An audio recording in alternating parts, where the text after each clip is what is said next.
The Steps Hip Spica Care DVD is made for parents and carers of children in hip spica cast. They are a series of mini videos which cover aspects of looking after a child in a cast. The videos are examples of how real families coped with everyday tasks of looking after a child in a hip spica. They are not meant to be fully comprehensive and cannot tell you everything you will need to know about hip spica care, but hopefully they will reassure you that solutions can be found to many practical problems. Remember that it is best to contact your healthcare professional if you have a problem you cannot solve. Parents, carers and healthcare professionals have reviewed these videos. We were very lucky that Bethan's plaster's been fashioned so she's actually still able to fit in her buggy, so we haven't had to resort to using a wheelchair, which was a huge bonus when she had her operation done. And all we need to do is basically put a pillow in and she rests on top of her chair. We don't risk going out if the weather looks like it's going to absolutely pour it down, but we can't fit the traditional rain cover over the pushchair with her in it because her legs are sticking out, so I just borrow Matt's waterproof to put over her legs and a plaster in case it starts to rain. We just put Matt's kegel round her and tuck it in, and that's the best, to be honest, that we've done at the moment, and she can hide under a hood as well.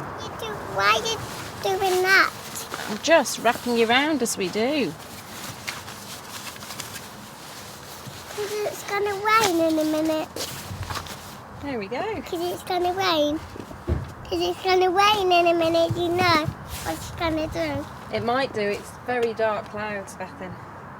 Okay. So one of the things that we found when we've taken her out to the shops is that people don't realise she's in plaster, and especially she's got all these lovely pretty dresses and they all come down over a plaster. So I'm a bit naughty. I do actually tend to pull up her dress so that people can see she's in plaster, because you don't want them knocking her feet. So one thing we're very careful about is just making sure that people know not to bang in, and if the aisles in the supermarket look really busy, we tend to avoid going down them if we can. And just send one of us off, because thankfully there's always two of us when we go out on any trips outside the home. But I can just show you from behind what she looks like. So if someone's trying to push past, you could see how easily they can just think it's a toddler with the foot sticking out the side, and they tend to sort of take a shortcut and brush close to the pram, and you don't want a leg knocking, especially on the right side, which is the leg that's not in plaster. So we're just extra careful about that. That's this one, isn't it? It is.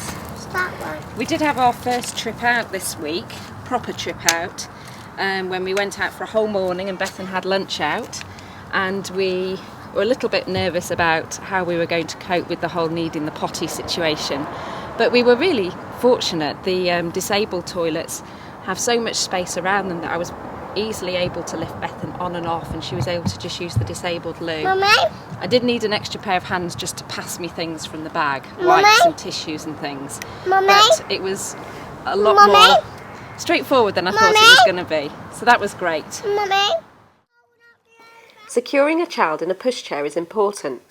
You could use luggage straps or a specialist disability harness. We're lucky enough to have two wheelchairs actually, because we've borrowed one from a friend and we've got one that the hospital gave us. So the one the hospital gave us stays in the car and goes to school with her, and I leave it in the car when we get home and put her into the other one, so I'm not constantly putting them in and out of the car, which is nice. Right, we're lucky enough to have two different wheelchairs. This one the hospital gave us, and she was measured for it, so it's been, I think, modified to fit her. So it's got wide bits here to support her legs and footrests, which protects her feet when I bang them against things. But the wheels are much smaller, so she can't actually propel herself in that wheelchair. But I think it's quite comfortable, and it would be adequate. We're just lucky enough to have been able to borrow a second one, which is actually an adult's wheelchair, which she can propel herself by pushing the wheels, and she sits in this one. She has this one at home and she sits in it at the dinner table, and she wheels herself around and about. And outside, if we go for a walk, this is the one we use. And the smaller one just stays in the car when she's not at school and goes to school with her. Well, the main reason she doesn't like it is because she can't move it herself, and she likes to try and do as much as she can herself. Other than that, it's quite a good wheelchair. It's the wheels at the front are quite wide. They're sort of set wider apart than these ones, so it's a bit more tricky getting through doorways. But it folds up quite nicely and easily, and it's not too heavy. A few hospitals will arrange for you to have a special hip spiker wheelchair called a chunk. You can also hire these privately. For more information, contact Steps. Remember, you are not alone. When you want information, advice and support, our helpline team are here to help you. No matter how big or small your concern, please email or telephone our helpline. Get instant access to information 24 hours a day via our website, where you can download our advice leaflets.